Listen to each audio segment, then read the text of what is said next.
ನಮ್ಮ ಭಾರತದ ಮಾಜಿ ಪ್ರಧಾನಮಂತ್ರಿಗಳಂತ ಶ್ರೀ ಎಚ್ ಡಿ ದೇವೇಗೌಡರ ಧರ್ಮಪತ್ನಿ ಚೆನ್ನಮ್ಮ ಅವರು ಇವತ್ತು ವಯೋಸಹಜ ಒಂದು ಇದರಿಂದ ಅವರು ನಿಧನರಾಗಿದ್ದಾರೆ.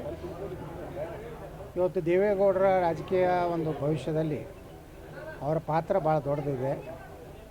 ದೇವೇಗೌಡರ ಮತ್ತು ದೇವರ ಭಾಳ ಭಕ್ತರವರು. ಚೆನ್ನಮ್ಮ ದೇವೇಗೌಡರನ್ನ ಭಾಳ ಸಲ ನೋಡಿನಿ. ಅವ್ರ ಮನೆಗೆ ಹೋದಾಗ ದಿನಾಲು ಗೋಪೂಜೆ, ದಿನಾಲು ಸೂರ್ಯನ ಪೂಜೆ, ಯಾವಾಗ ನೋಡಿದಾಗೂ ಮನೆಯಲ್ಲಿ ದೇವರ ಒಂದು ಪೂಜೆಗಳು ನಿರಂತರವಾಗಿ ನಡೀತಾ ಇತ್ತು. ಅಂತ ಒಬ್ಬ ದೈವ ಭಕ್ತರಿದ್ದರವರು.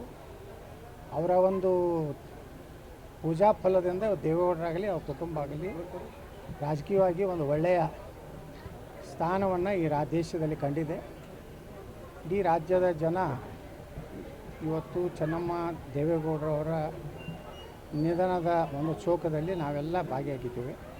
ಅವರಿಗೆ ಭಗವಂತ ಭವಿಷ್ಯದಲ್ಲಿ ಅವರು ಇನ್ನೊಮ್ಮೆ ಪುನರ್ಜನ್ಮ ಆಗಲಿ ಅಂತೇಳಿ ಕೇಳ್ಕೊಂಡು ನನ್ನದು ಶ್ರದ್ಧಾಂಜಲಿಯನ್ನು ಸಲ್ಲಿಸ್ತೇನೆ.